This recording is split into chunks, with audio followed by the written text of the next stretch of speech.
Ndabashuje inshuti bakunzi ba Ingabo Media TV. Uyu munsi ngiye kubagezaho hinduka twigane y'uyu munsi. Hinduka mu buzima tubamo, ibyo dukora, inshuti zacu, ndetse ibyo tuvuga byose, ndetse n'ibitugaragiye impande zose, nibwo buzima bwacu.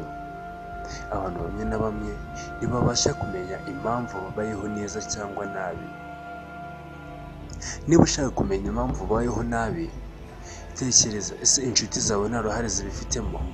Tekereza, ese ibyo uvuga, ibyo ukora byatuma ubaho neza koko? Gerageza niba ubona ibyo ukora, ibyo uvuga, inshuti zawe zitatuma ubaho neza uko ubishaka, hindura ndetse uhinduke nawe ubwawe. Gerageza gukora ibintu utazigera wicuza mu buzima bwawe. Gerageza gukora ibintu iteka uzahora uvuga ati nubwo nabikoze bikwiye. Abantu bamwe na bamwe ntibazi gushidikanya ku byo bakora. Hari igihe bakora ibintu bahubutse bakumva ko ari byo byari biri mu kuri, nyamara iyo baba batekerezaga ku byo bagiye gukora, baga faking and analyze, ndakeka ibyo byabafasha.